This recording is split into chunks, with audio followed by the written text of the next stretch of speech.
សួស្តីពុកម៉ែបងប្អូនថ្ងៃនេះខ្ញុំមានភេសជ្ជៈ Idol មួយកំប៉ុងដើម្បីយកមកចែកជូន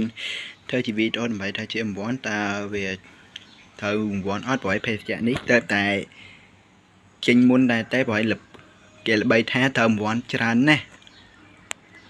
អញ្ចឹងខ្ញុំនៅសង្កេតខ្ញុំមិនសូវដែលបានធ្វើនៅភេសជ្ជៈ Idol ហ្នឹងទេខ្សែបន្ទាត់វាបុកចំមកកន្លែងក្បាលកបលកំប៉ុងតែនេះវាហួសបន្តិចអានេះចំមួយ logo Idol អាហ្នឹងយើងមុននឹងទិញយើងអាសាយើងមើលការបាក់ឆែតផងយើងផតកំណត់នៅថ្ងៃទី10ខែ10ឆ្នាំ2028គូតបាតវាគឺលេខ37តើចង់ដឹងមើលតើវាត្រូវរង្វាន់អត់ព្រោះភេសជ្ជៈនេះគេល្បីថាត្រូវរង្វាន់ច្រើនណាស់ភេសជ្ជៈនេះមួយក្រុមហ៊ុនមួយ Sabir Gainsbourg ភេសជ្ជៈ Boost Strong និងទឹកផ្លែឈើ Freshy ខ្ញុំសាកមើលខ្ញុំ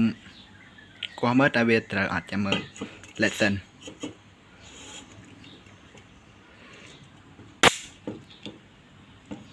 ចាំមើលចេញបងប្អូនចេញ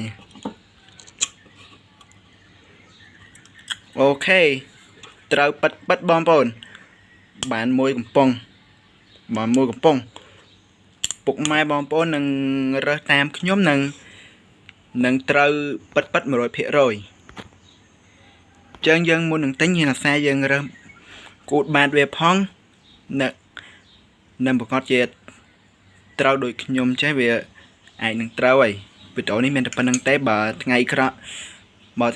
យបើចង់បានវីដេអូភេសជ្ជៈផ្សេងៗអាចតម្លាក់នៅក្នុង comment ខាងក្រោមវីដេអូខ្ញុំផង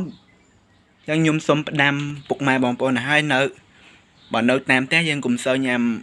ភេសជ្ជៈច្រើនពេកព្រោះវាធ្វើឲ្យប៉ះពាល់ដល់សុខភាពខ្លាំងណាស់ខ្ញុំផ្ដាំមានតែប៉ុណ្្នឹងទេបើខ្ញុំនឹងធ្វើវីដេអូថ្មីអាច